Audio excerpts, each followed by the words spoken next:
அனைவருக்கும் வணக்கம். கதைகள் சூழ் உலகில் நீங்கள் கேட்டுட்டு இருக்கிறது வீரயுக நாயகன் வேள்பாரி. வீரயுக நாயகன் வேள்பாரி அத்தியாயம் 72. உதிரனும் அங்கவியும் சோழனோட பெரும் படையை பார்க்குறாங்க. இன்னொரு பக்கம் இவங்க 2 பேரையும் காணோம் அப்படின்னு லேசாக பதட்டப்படுறாங்க.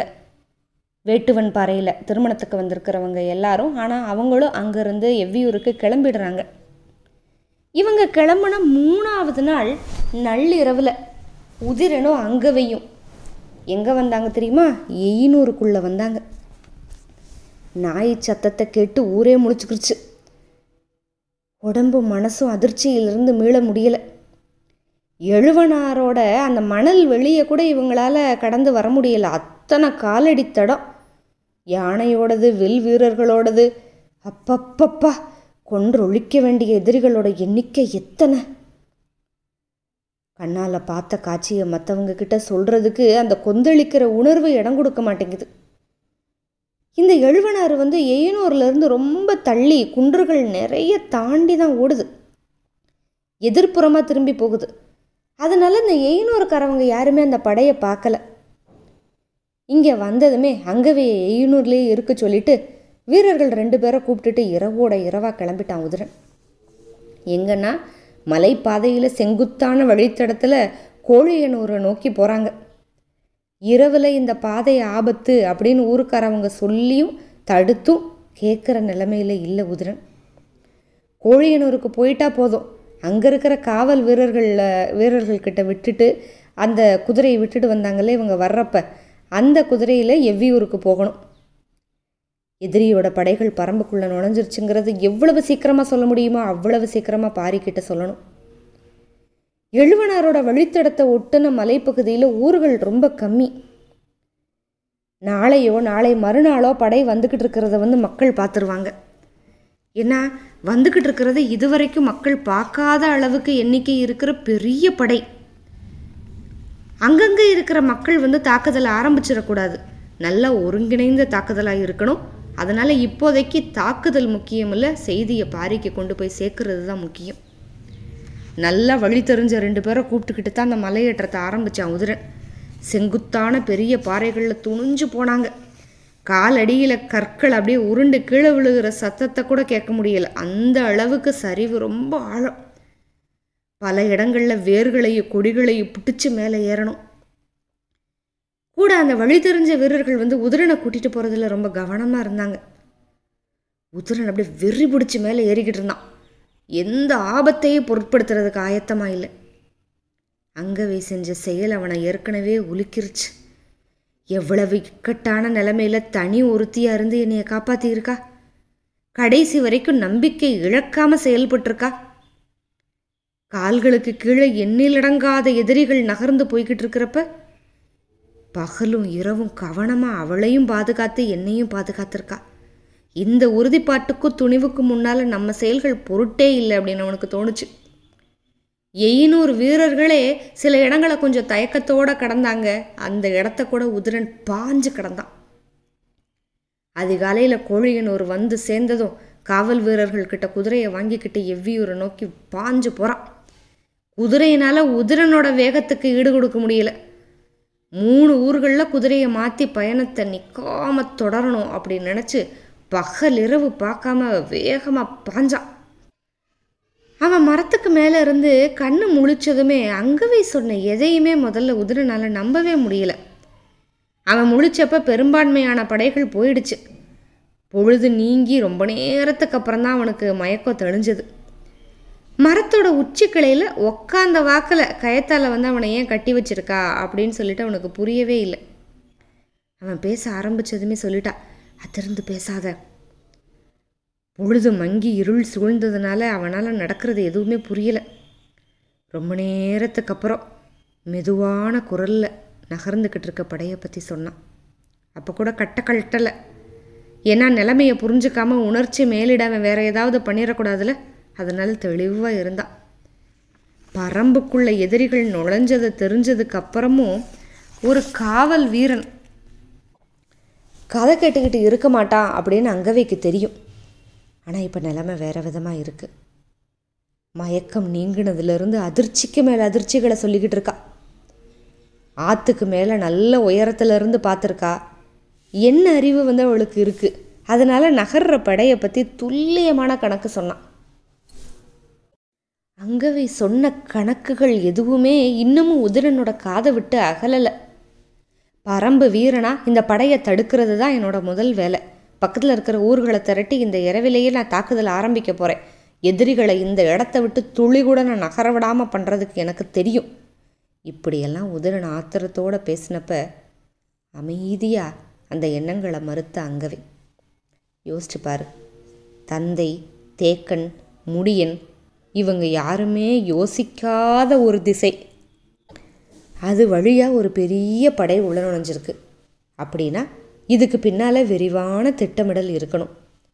சேரனும் பாண்டியனும் படையெடுப்பாங்க அப்படின்னு எல்லாரும் எதிர்நோக்கி இருக்கிறப்ப இவ்வளவு பெரிய படையோட சோழன் ஏன் உள்ள வர்றான்? அதுவும் எழுவனாறு வழியாக எங்கே போகிறான்? இதெல்லாம் விரிவான தன்மையோடு எதிர்கொள்ளணும். அதனால் உடனடியாக செய்தியை எவ்வியூருக்கு கொண்டு போகிற வேலையை மட்டும் பாரு அப்படின்னு சொல்லிட்டான். எதிரியை பார்த்து குருதி கொப்புளிக்க சினந்து எழுந்த உதிரனை மட்டைக்கு பிடிச்சி எவ்வியூரை நோக்கி அனுப்பிட்டான்.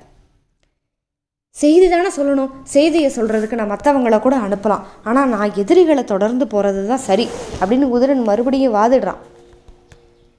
இங்கே பார், எதிர்பாராத திசையிலிருந்தே இவ்வளவு பெரிய படை உள்ள நுழைஞ்சிருக்குன்னா மற்ற திசைகள்லேருந்து எவ்வளவு படை உள்ள நுழைஞ்சிருக்கோ அதையெல்லாம் எதிர்கொள்கிறதுக்கு யார் யார் எங்கெங்கே போகிறது, இது எல்லாத்தையும் முடிவு பண்ண வேண்டியது பரம்போட தலைவன். நீ எங்கே போய் போரிடணும் அப்படிங்கிறத எவ்வியூருக்கு போய் கேட்டு தெரிஞ்சுக்கோ அப்படின்னு திட்டமாக சொல்லிட்ட அங்கவை. ஈட்டி பிடிச்ச 10,000 எதிரிகள் கீழே போய்கிட்டு இருக்கிறது தெரிஞ்சும் நடுங்காத அவளோட கால்களை விட உறுதிமிக்கதாக இருந்துச்சு அவள் பேசின சொற்கள். பொழுது மங்கிக்கிட்டு இருக்கிற மாலை வேலைகளை நாகப்பச்சை வேலியை தாண்டி பாஞ்சது உதிரனோட குதிரை. மேல் மாடத்தில் பாரி, தேக்கன், முடியன், காலம்பன் அவங்களுக்கு ஏற்கனவே தென் திசையில் கூழையன் அனுப்பின செய்தி வேற வந்திருக்குல்ல, அதை பற்றி தீவிரமாக பேசிக்கிட்டு இருக்காங்க. தூரத்திலேயே உதிரனோட பாய்ச்சல் கண்ணுக்கு தெரிஞ்சிருச்சு, பாரி கண்ணுக்கு. அங்கவே இல்லாமல் தனியாக வர்றவனோட வேகம் ஆபத்து அப்படின்னு உணர பண்ணுச்சு. மாடத்திலிருந்து வேகமாக இறங்கினாங்க. 2 நாட்களாக எதுவுமே சாப்பிடாம அப்பப்போ குதிரையை மட்டும் மாற்றி அப்படி சேர்ந்திருக்கான் உதிரன். கொஞ்சம் இளைப்பாற வைக்க முயற்சி பண்ணுறாங்க, நீராகாரம் கொடுக்குறாங்க. ஆனால் அதை வாங்கி குடிக்க கூட முடியல உதிரனால். பேச்சு ஒழுங்கோட வெளியே வரலை, முன்னும் பின்னுமா திணறுறான். அங்கவே இல்லாமல் உதிரன் மட்டும் செய்தி ஆதினிக்கு போயிடுச்சு. அப்படி ஒரு அச்சம். மாளிகையை நோக்கி ஓடி வர்றா. அவள் உள்ளே வந்தப்ப அங்கவையோட கண்கள் வழியாக நகர்ந்து போகிற யானைப்படையோட எண்ணிக்கையை சொல்லிக்கிட்டு இருந்தான் உதிரன். காலாட்படையோட தன்மை வேறுபாடுகளை சொன்னான். குதிரைப்படை இல்லை, படைகளை ஒழுங்கமைக்கவும் தளபதிகளோட பயன்பாட்டுக்காகவும் மட்டும்தான் குதிரைகள் வந்திருக்கு. வீரர்களோட முகத்தில் களைப்பே இல்லை. தூசிப்படையினரோட காதுகளில் இருக்கிற அந்த மேல் மடல்களில் 3 ஓட்டை போட்டிருந்துச்சு. அது வரைக்கும் அங்கவே சொல்லி அனுப்பியிருக்கான். சோழன் ஏன் படையெடுத்துட்டு வர்றான்? எழுவனாறில் பரம்புக்குள்ளே நுழையிற வழி அவனுக்கு எப்படி தெரிஞ்சது? அவனோட படையோட வலிமை யானைகளை நம்பினதாக இருக்குது. ரொம்ப சரியான உத்தி. இவ்வளவு தெளிவான திட்டமிடலோட புறப்பட்டு வர்றதோட நோக்கம் என்ன? அவை அப்படியே அமைதியாயிருச்சு அதிர்ச்சியில். ஆனால் ஆதினிக்கு பயம் போயிடுச்சு. அப்பா, அங்கவைக்கு எதுவும் நடக்கலை, அது போதும். பரம்புக்குள்ளே எவ்வளவு பெரிய படை வந்தாலும் அச்சம் தேவையில்லை. அவையை விட்டு போயிட்டான். முந்தின நாள் இரவு கூழையன் அனுப்பின செய்தி என்ன? குடநாடும் குட்டநாடும் படையை ஒன்று சேர்த்துருக்கு. ஆயிமலையோட பின்புறம் 2 நாட்டு படைகளும் ஒன்று சேர்ந்து பாசறை அமைச்சிருக்கு. ஆயிமலையோட கணவாய் வழியாக இன்னும் சில நாட்களில் அவங்க பரம்புக்குள்ளே நுழைஞ்சிருவாங்க. இதுதான் கூழையன் அனுப்பின செய்தி. என்ன இந்த சேரர்களோட தன்மை வழக்கத்துக்கு மாறாயிருக்கே? இவங்க 2 பேரும் தனித்தனியாக தான் போரிட வருவாங்க அப்படின்னு தான் ஏற்கனவே கூழையன் செய்தி அனுப்பியிருந்தான். இப்போ எப்படி திடீர்னு இவங்க 2 பேரும் சேர்ந்தாங்க, இந்த குட்டநாடும் கொடநாடும்? ஆயிமலை கணவாய் பகுதி வழியாக பரம்புக்குள்ளே நுழையிற துணிவு எப்படி வந்துச்சு? ஏற்கனவே கிழக்கு பக்கத்தில் பாண்டியனோட படை வந்து அணிதிரண்டுக்கிட்டு இருக்கு. சேரனோட நடவடிக்கை இந்த பக்கம் இருக்குது. இது ரெண்டுக்குமான உறவு என்ன அப்படின்னு தான் பேசிக்கிட்டு இருந்தாங்க. கடந்த 15 வருஷத்தில் சேரனோட தாக்குதல் வந்து எத்தனையோ தடவை நடந்திருக்கு. ஆனால் இந்த தடவை உதயஞ்சேரலோட நடவடிக்கைகளில் நிறைய வேறுபாடு தெரியுது. உதயஞ்சேரல் ரொம்ப கவனமாக பல வேலைகளை பண்ணிக்கிட்டு இருக்கான். பரம்புக்குள்ளே வழி அமைக்க தொடர்ந்து முயற்சி பண்ணியிருக்கான். ஆனால் அவன் முயற்சி பண்ண எந்த பகுதியிலையும் இல்லாமல் இப்போ திடீர்னு ஆயிமலையில் கொண்டு வந்து படையை நிப்பாட்டியிருக்கான். அப்போ அவனோட திட்டமிடலோட ஒரு பகுதியாக நம்ம எண்ணங்களை குழப்பி விடணும் அப்படின்னு ஒரு உத்தி இருக்குது. இதை எதற்குள்ள என்ன பண்ணலாம் அப்படின்னு இவங்கெல்லாம் பேசிக்கிட்டு இருந்தாங்க. உதிரன் வர்றப்ப உதிரன் வந்து என்ன சொன்னால், சோழப்படை உள்ள நுழைஞ்சிருச்சுன்னு சொல்லிட்டான். எல்லாரும் குழம்பிட்டாங்க. இப்போ இந்த படையெடுப்போட நோக்கம் தன்மை எதுவுமே புரியலை. ஏன்னா இதுவரைக்கும் இத்தனை ஆயிரம் எதிரிகள் வந்து பரம்புக்குள்ளே நுழைஞ்சதே இல்லை. அவன் சொன்ன கணக்கை பார்த்தா காலாட்படையோட எண்ணிக்கையே 5000க்கு மேலே இருக்குது. யானைகள் 500 இருக்குது. சரி, பாரி இன்னும் என்னெல்லாம் கேள்வி கேட்க போகிறான், அதுக்கு எல்லாத்துக்கும் பதில் சொல்லணும் அப்படின்னு உதிரன் எதிர்பார்த்து இருந்தப்ப பாரி சொன்னான், நீ கண்ணு முழிச்சது எப்போ? அந்த ஈ கடிச்சு மறுநாள் சாயந்தரம். சரி, சாப்பாடு இல்லாமல் நீ பல நாள் இருந்திருக்க, முதல்ல சாப்பிட்டு வா, அப்புறம் பேசுவோம். உதிரனுக்கு எந்திரிச்சு போகவே மனசு இல்லை. ரொம்ப தயங்கி தான் போனான். அவனோட நடை கூட துவளவே இல்லை. நாகக்குடியில் அதனால் மறுநாளே கண்ணு முழிச்சிருக்கான். ஒன்றுக்கும் மேற்பட்ட அடவி கடிச்சிருந்துச்சுன்னா மற்ற யாராக இருந்தாலும் இந்நேரம் இறந்துருப்பாங்க அப்படின்னுக்கிட்டான் பாரி. புதிய சூழலுக்கு ஏற்ப, அதாவது உதிரன் போய் சாப்பிட்டு வர்ற வரைக்கும் இவங்க பேசுகிறாங்க. முடியன் என்ன சொன்னார் அப்படின்னா, ஆயிமலையோட கணவாய் பகுதி வந்து ரொம்ப குறுகலானது, அதுக்குள்ளே நுழைஞ்சு வந்தாலுமே அடர் காடுகள் நிறையா இருக்கும். அதனால் அந்த பகுதியில் சேரனால் படை நடத்தி அவ்வளவு தூரம் உள்ளே வர முடியாது. அவன் வேற ஏதோ திசையை திட்டம் போட்டிருக்கான்.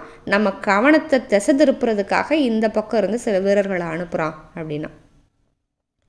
அடர்காட்டை எவ்வளவு தூரம் ஊட இருக்க முடியும்? பெரும் படைகள் நகர்றதுக்கான நில அமைப்பை அவனால் எப்படி உருவாக்கிக்க முடியும் அப்படின்னு கேள்வி கேட்டார் வாரிக்கையன். இந்த சோழன் வந்து எந்த முன் அனுபவமுமே இல்லாமல் உள்ள நுழைஞ்சிருக்கான். 10,000 வீரர்களை கொண்ட படையை வச்சுக்கிட்டு மமதையில் ஒரு மூடத்தனமான முடிவு எடுத்திருக்கான். ஆனால் உதயஞ்சேரலை அப்படி நம்ம சொல்ல முடியாது. நம்மளால் கணிக்க முடியாத ஒரு ஆட்டத்தை ஆடி பார்க்க நினைக்கிறான் அப்படின்னாரு தேக்கன். இவ்வளவு நேரம் அமைதியாக கேட்டுக்கிட்டு இருந்த பாரி சொன்னான், தெற்கு பக்கம் காவல் வீரர்கள் பயன்படுத்துகிற குதிரை பாதை ஒன்று ஆயிமலை வழியாக போகுதுல்ல, அதை அடிப்படையாக வச்சு உதயஞ்சேரல் திட்டம் போட்டிருப்பான் அப்படின்னா. யாரும் யோசிக்கலை. சரி, அப்படியே வந்திருக்கான் அப்படின்னா அந்த குதிரை பாதையில் ஒரு பெரிய படை எப்படி நகர்ந்து வரும் அப்படின்னு கேட்டான் முடியன். அது இல்லை கேள்வி, அந்த குதிரை பாதை அவனுக்கு எப்படி தெரிஞ்சிச்சு அப்படிங்கிறது தான் கேள்வி. அந்த திசை போகிற நம்ம காவல் வீரர்களை அவங்க தொடர்ந்து கவனித்து கண்டுபிடிச்சிருக்காங்க. அப்படின்னா அந்த பாதையோட வழியாக ஒரு முயற்சிக்கு அவங்க ஆயத்தமாக்கியிருக்காங்க அப்படின்னாரு வாரிக்கையன். உடனே இப்போ எல்லாரும் அதை நோக்கியே சிந்திக்க ஆரம்பிச்சிட்டாங்க. சாலமலை, கழுவாரிக்காடு, நரிமுகடு, இந்த 3 பகுதியில் தான் சேரன் வந்து படம் நடத்தி உள்ளே வர முடியும். ஆனால் ஏன் எந்த காரணமுமே இல்லாமல் ஆயிமலைக்கு பின்னால் நிப்பாட்டியிருக்கான் அப்படின்னாரு முடியன். அவங்க திட்டம் என்னவாவது இருந்துட்டு போகட்டும், 3 பேரும் இப்போ நம்ம கைக்கு பக்கத்தில் வந்துட்டாங்க, நம்ம செய்ய வேண்டியதை பற்றி முடிவெடுப்போம் அப்படின்னாரு தேக்கன். கொஞ்ச நேரம் அமைதி. யாருக்கிட்டேயும் அச்சம் இல்லை, அவசரம் இல்லை. நல்லா சப்பனம் போட்டு உட்காந்துருந்த பாரி எந்திரிச்சுக்கிட்டே சொன்னான், நீராட்டுக்காக கொற்றவையோட கூத்துக்களத்தில் கூடுவோம் அப்படின்னு சொல்லிட்டு போயிட்டான். கொற்றவையோட கூத்துக்களத்தை காவல் வீரர்கள் வேக வேகமாக தூய்மைப்படுத்தி பந்தங்களை ஏற்றி வச்சாங்க. உதிரன் தான் வந்தான். அவன் சொல்லி தான் வீரர்களுக்கு தெரியும் நீராட்டு சடங்குங்கிறது என்ன, அது எவ்வளவு உக்கிரமானது அப்படிங்கிறது எல்லாருக்கும் தெரியும். தேக்கன், வாரிக்கையன், முடியன் 3 பேர் அடுத்தடுத்து வந்து சேர்ந்தாங்க. கொஞ்ச நேரத்தில் பாரியும் காலம்பனும் வந்தாங்க. அவங்களுக்கு பின்னால் ஆதினி 2 பெண்களோட வந்தா. இறுதியில் குலநாகினிகள் கூட்டமாக வந்தாங்க. பந்தங்கள் ஏற்றி அந்த வெளிச்சத்தில் பறவைகளெல்லாம் படப்பட்ட பட்டப்படன்னு சத்தம் போடுது. குலநாகினிகளில் 3 பேர் உடுக்கையை கையில் வச்சுருந்தாங்க. ஆதினி கூட 2 பெண்கள் வந்தாங்கல்ல, அதில் ஒரு இளம்பெண், அவள் தண்ணி நிறைஞ்ச ஒரு பச்சை மண்குடத்தை தூக்கிட்டு வந்தாள். அந்த நீர் குடத்துக்குள்ளே முன்னோர்களோட எலும்புகள் இருந்துச்சு. கூட வந்த இன்னொரு பெண் சூல் வயிற்றுக்காரி. அவள் பனங்கருக்க கலையத்துக்குள்ள சொருகி தலையில் ஏந்தி வந்தா. குறிஞ்சி நிலத்தில் போர் அப்படிங்கிறது கொற்றவையோட திருவிழா. ஆதி காலத்திலிருந்து கொற்றவை மனசு குளிர்ற நிலம் போர்க்களம். செதஞ்சு போன உடம்பு, சரிஞ்சு தொங்குற குடல்களும், தாடை வெட்டுப்பட்டு பிளந்து கிடக்கிற முகங்களும் தான் கொற்றவைக்கான படைகள். முலைகளில் குருதி பெருக்கி தன்னோட மக்களை பாலூட்டி வளர்க்குறது தான். எதுக்கு அப்படின்னா, இந்த போர்க்களத்தில் இந்த கைமாற அவங்க பண்ணுவாங்கங்கிறதுக்காக. செம்பாறையில் தலைகள் உருண்டு தெரிக்கிற ஓசை தான் அவளோட உடுக்கை சத்தம். எதிரிகளோட குருதி நிலம் எங்கும் வழிஞ்சு ஓடும். அந்த செவ்வி ஈர மண்ணை பிசைஞ்சு அவளுக்கு ஊட்ட போகிற நற்செய்தியை சொல்கிறதுக்கு தான் இப்போ குலநாகினிகள் வந்திருக்காங்க. பாரி, தேக்கன், முடியன், வாரிக்கையன், காலம்பன், இந்த 5 பேர் குலநாகினிகளுக்கு கொஞ்சம் பின்னால் நின்றுக்கிட்டு இருந்தாங்க. அவங்கள விட்டு விலகி மற்ற வீரர்களோடு நின்றுக்கிட்டு இருந்தான் உதிரன். போற தொடங்க ஆயத்த நிலையில் இருக்கிற சேரன், பட நடத்தி பரம்புக்குள்ளேயே வந்துட்ட சோழன், பரம்போட எல்லையில் படைய நிலைகொள்ள செய்கிற பாண்டியன், இப்படி 3 பெரிய எதிரிகள் சூழ்ந்த நிலைமையில் நம்ம தாக்குதலை தொடங்க பாரி என்ன உத்தரவு கொடுக்க போகிறான்? யார் யார் எந்தெந்த திசையில் களம் புகணும்? பரம்போட தலைவன் இடப்போகிற ஆணை என்ன? உதிரனோட மனசு துடிச்சுக்கிட்டு இருந்துச்சு. கூட்டத்தோட ஓசை, பந்தங்களோட வெளிச்சத்தையும் பார்த்து இந்த தேவவாக்கு விலங்கு சத்தம் போட்டு அவங்களுக்கான உத்தரவு கொடுத்துருச்சு. குலநாகினிகளும் ஆதினியும் சடங்குகளை வேகப்படுத்தினாங்க. பனை ஓலை கூடையில் கனிகளையும் இதர பொருட்களையும் கொண்டு வந்த குலநாகினி ஒருத்தி அதை எல்லாத்தையும் எடுத்து கீழே வைக்க ஆரம்பித்தா. உடம்பு முழுக்க இறகு உதிர்த்த நீர்ச்சேவல் ஒன்றை கால் கட்டப்பட்ட நிலைமையில் வச்சுருந்தாங்க. யானை முடி, புலி முடி, இதை வச்சு பின்னப்பட்ட கயிறில் நாளிக்கிழங்கு கட்டியிருந்தாங்க. சாம்பல் புழுதியில் குருதி பிசைஞ்சு சின்ன சின்ன உருண்டைகளாக ஏகப்பட்ட உருண்டைகள் உருட்டி வச்சுருந்தாங்க. கூத்துக்களத்தில் இடது பக்கம் இருந்து தேவவாங்கு விலங்கோட வழக்கத்துக்கு மாறான ஒரு குரல் கேட்டதுமே உடுக்கை எடுத்து அடிக்க ஆரம்பிச்சிட்டா குலநாகினி ஒருத்தி. எல்லாம் கொலவை போட ஆரம்பிச்சிட்டாங்க. இப்போது இந்த கொற்றவை, இந்த கடவுள் சாமி இறங்குறது அப்படின்னு சொல்கிறது யார் மேலே இறங்குது அப்படின்னு பார்த்தோம் அப்படின்னா, எல்லாரும் நடுவில் நின்றுக்கிட்டு இருந்த ஆதினியை தான் உத்து பார்த்துக்கிட்டு இருக்காங்க. கொஞ்ச நேரத்தில் முடிச்சிட்ட தலைமுடி அவிழ மெல்ல சிரிச்சு தோள் குலுக்கி ஆட ஆரம்பித்த ஆதினி. உடுக்கையோட ஓசைக்கு ஏற்ப ஆட்டத்தோட வேகம் கூடுச்சு. ரொம்ப வேகமாக வெறி ஆட்டமாக ஆடிடுச்சு. கொலவை ஓசை கூடுது, உடுக்கையோட ஓசை வெடிப்புற அப்படியே தெரிக்குது. குலநாகினிகளே நடுங்குறாங்க. ஆதினிக்கு முன்னால் மண்டி போட்டு உடுக்கை அடித்தாங்க. அவங்களோட கண்களில் நீர் தாரதாரையாக இறங்குது. மற்ற குலநாகினிகள் ஆதினியோட தோள்களை பிடிச்சி அமுக்கி உட்கார வைக்க முயற்சி பண்ணுறாங்க. ஆனால் பற்களை நரன்னு கட்டிச்சுக்கிட்டு பிடிச்சிருக்கிறவங்களவே உலுக்கி எடுத்துட்ட ஆதினி. நெருங்க முடியாத பரம்போட தலைவிய குலநாகினிகள் மொத்தமாக சேர்ந்து தோள்களை பிடிச்சி அழுத்திக்கிட்டு இருக்காங்க. உடுக்கையோட ஒலியும் கொலவச்சத்தமும் பறவைகளோட கத்தலும் இணைய கூத்துக்களை உருமாறிக்கிட்டு இருக்கிறப்ப தான் பெரிய குரலில் கத்துன ஆதினி. அது வரைக்கும் சாஞ்சு கிடந்த அந்த நீர்ச்சேவல் அப்படியே எந்திரிச்சு நின்று தலையை சிலுப்பி ஒரு கூவுச்சு. அதை பார்த்ததும் அந்த மூத்த குலநாகினி அந்த சேவலை பலி கொடுத்தா. வலக்கையில் இருந்த நீர்ச்சேவலோட தலையை இடது பக்கமாகவும் இடது கையில் இருந்த நீர்ச்சேவலோட உடம்பை வலது பக்கமாக வீசி எறிஞ்சா. மற்ற குலநாகினிகள் அந்த நாழிக்கிழங்கையும் குருதி உருண்டைகளையும் எல்லா திசைகள்லையும் வீசி எறிஞ்சாங்க.